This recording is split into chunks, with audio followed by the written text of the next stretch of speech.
आपण बघत आहात आवाज कसमादेचा।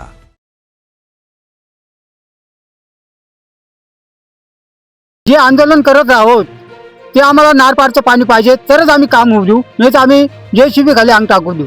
प्रशासनाचं करायचं का? या मनमानी प्रशासनाचं करायचं का? गावा कॅनल विस्तारीकरण करणाऱ्यांचा बागलाण तालुक्यातील लखमापूर इथं गिरणा डावा कालवा विस्तारीकरण व अस्तरीकरणाच्या कामाविरोधात शेतकऱ्यांनी आज आक्रमक पवित्रा घेतला। गावातील शेतकऱ्यांनी सुरू असलेलं JCBचं काम बंद पाडत अर्धनग्न आंदोलन करून शासन आणि प्रशासनाविरोधात तीव्र निषेध व्यक्त केला। लखमापूर शिवारात कालवा विस्तारीकरणाचं काम सुरू असताना मोठ्या संख्येनं शेतकरी घटनास्थळी जमा झाले। आंदोलनकर्त्यांनी कामाला विरोध दर्शवत JCB यंत्रणा थांबवली। यावेळी शासनाविरोधात घोषणाबाजी करत शेतकऱ्यांनी आपल्या मागण्या प्रशासनासमोर मांडल्या। शेतकऱ्यांचं म्हणणं आहे की गिरणा डावा कालवा विस्तारीकरण करण्यापूर्वी नारपार योजना पूर्ण करून त्याचं पाणी गिरणा नदीपात्रात सोडण्यात यावे, त्यानंतरच कालवा विस्तारीकरणाचा निर्णय घ्यावा। उपलब्ध असलेले जलस्रोतांचं योग्य नियोजन करून शेतकऱ्यांच्या हिताचा विचार करावा, अशी मागणी आंदोलनकर्त्यांनी केली आहे। यावेळी शेतकऱ्यांनी अर्धनग्न आंदोलन करत शासन आणि प्रशासनाचे लक्ष वेधण्याचा प्रयत्न केला। तसेच त्यांच्या मागण्यांची गांभीर्याने दखल न घेतल्यास भविष्यात आणखी तीव्र स्वरूपाचे आंदोलन छेडण्याचा इशाराही शेतकऱ्यांनी दिला। दरम्यान या आंदोलनामुळे कालवा विस्तारीकरणाचं काम काही काळासाठी ठप्प झालं असून प्रशासनाची भूमिका काय राहणार याकडे परिसरातील शेतकरी आणि नागरिकांचं लक्ष लागलंय। आमची मागणी काहीच नाही, आमची एकच मागणी आहे, जोपर्यंत नारपारचं पाणी गिरणेच्या खोरेत पडत नाही तोपर्यंत हा जो डावा कॅनल मोठं विस्तारीकरण करणं आस्तारीकरण करणं, जरी आस्तारीकरण नसेल तर विस्तारीकरण पण हे शेतकऱ्यांच्या मुळावरच आहे। कारण की नारपारला 10 वर्षे लागतात की 20 वर्षे लागतात की आमच्या हयातीत नारपार चालू होणार नाही। त्याच्या 7,465 कोटीचं काम बंद ठेवायचं आणि 78 कोटीच्या कामासाठी एवढा प्रशासनाचा आणि शासनाचा अट्टहास का, याच्यामुळे आमच्या मनात थोडीशी शंका येते।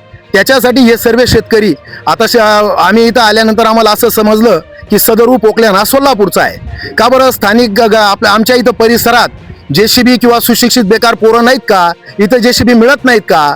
मग सोलापूरचा पोकल्यानवाला येणार आणि अभियंता मॅडमशी फोनवर बोलणं केलं, या कामाची निविदा, या कामाची वर्क ऑर्डर, या कामाची प्रशासकीय मान्यता कोणतं की डिपार्टमेंटली कॅनलचं साफसफाई चालू आहे, याचं कुठलंही काम काहीच नाही, ऑन पेपर कुठेच काही नाही। आणि मग शासनाचा पैसा असाच वापरायचा का? मग हे कुठेतरी थांबलं पाहिजे।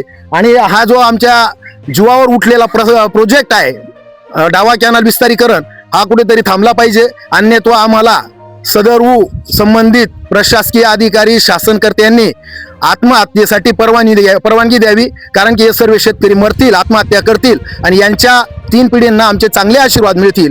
असं पुण्याचं काम या शासनकर्त्यांनी प्रशासनकर्त्यांनी करावं अशी माझी त्यांना हात जोडून कळकळीची विनंती आहे। एक शेतकरी पुत्र म्हणून, ठेकेदार म्हणून नाही किंवा एखादा भामटा लुच्चा लफंगा म्हणून तर मुळीच नाही। मी शेतकरी आहे, मला शेतीविषयी कळतं आणि शेतीला पाणी लागणार आहे। हे जे आमचं वाटोळं होणार आहे, भविष्यात आमचे पोरं बाळा आम्हाला माफ करणार नाहीत, म्हणून आज आम्हाला अर्धनग्न आंदोलन करावं लागलं, उद्या आत्मदहन करावं लागलं, आत्महत्या कराव्या लागल्या या शासनाच्या पायावर, तरी आम्ही सर्व शेतकरी या गोष्टीस तयार आहोत। आम्ही गेल्या 2 महिन्यापूर्वी जलसंपदा मंत्री नामदार माननीय विखे पाटील साहेब, गिरीश महाजन साहेब आणि दादा भुसे साहेब तसेच स्थानिक आमदारांनाही पत्रव्यवहार केला की या कॅनलचं विस्तारीकरण जोपर्यंत चनकापूरमध्ये नारपारचं पाणी पडत नाही तोपर्यंत याची वहन क्षमता वाढू नये अशी आम्ही विनंती केली। परंतु आज या ठिकाणी सकाळी आम्हाला निरोप मिळाला की या ठिकाणी काही पोकलँड या ठिकाणी आलेला आहे। यासाठी आम्ही पाटबंधारे विभागाचे शाखा अभियंता यांच्याशी फोनवरून कॉल केला असता त्यांनी अशी माहिती दिली की हे डिपार्टमेंटली काम आहे आणि ते डिपार्टमेंटली असल्यानं जे काही सोलापूर जिल्ह्यातलं एक मशीन इथं आहे, मॅडमला सहज विचारणा केली, मॅडम हे सोलापूरचं मशीन या ठिकाणी मग कसं काय? त्यांनी आम्हाला असं उडाउडीची उत्तरं दिली की हे इथं लखमापूरमध्ये किंवा या परिसरात आम्हाला JCB मिळालं नाही। आम्ही त्यांना सांगितलं की इथं तुम्ही डिपार्टमेंटचे काही निविदा असेल, समजा ह्या दुरुस्तीचं काही काम असेल तर आम्हाला त्याचे इस्टिमेट द्या। तर त्यावरती त्यांनी उत्तर दिलं की आम्हाला ते इस्टिमेट असं देता येणार नाही, अर्ज करावा लागेल। आणि मी वरिष्ठ अधिकाऱ्यांशी बोलते आणि मग तुम्हाला सांगते मग असं जर प्रशासन विभाग असेल आणि सोलापूर जिल्ह्याचं मशीन इथं येत असेल तर मग नक्की चाललं काय?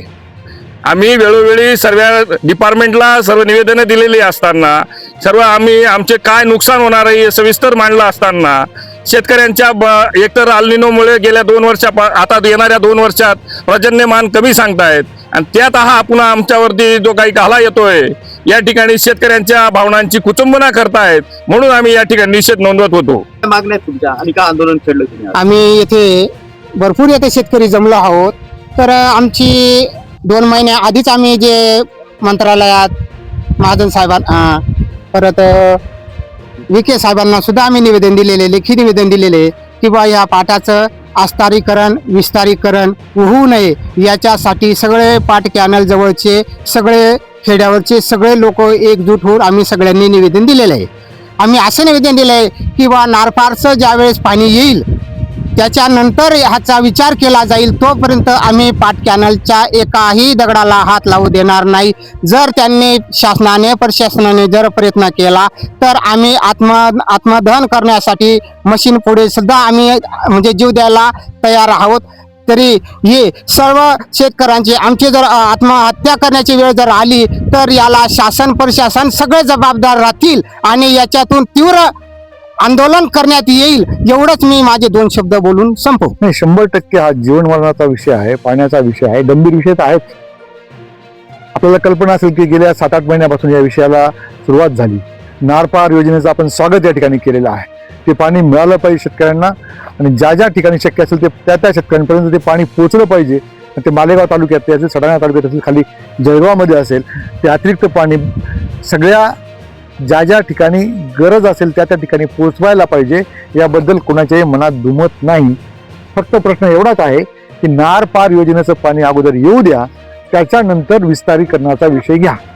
आस्तारीकरण तर कोणीही आलं तरी होऊ देणारच नाही आपण, परंतु पाणी जास्तीचं झालं तर तेव्हा विस्तारीकरण करा. विस्तारीकरणाला फारसा वेळ लागणारच नाही. इकडे तुम्ही 8 ते 9 वर्ष लागू शकतात असं म्हणतात, तर मग एवढी घाई विस्तारीकरणाची का? साधा सरळ प्रश्न आहे की जे वर्षातून 2-3 वेळा रोटेशन मिळतं, विस्तारीकरण झालं तर पावसाळ्यातलं पाणी एकदाच वाहून जाईल, खाली ते निघून जाईल आणि शेतकरी इकडे पूर्णपणे उद्ध्वस्त होईल. त्यामुळे आमची अत्यंत रास्त आणि योग्य अशी मागणी आहे की नार पारचं पाणी या ठिकाणी येऊ देत, त्याच्यानंतर विस्तारीकरणाला सुरुवात करा. ही आमची पहिल्यापासूनची भूमिका आहे आणि त्या भूमिकेवर आम्ही ठाम आहोत.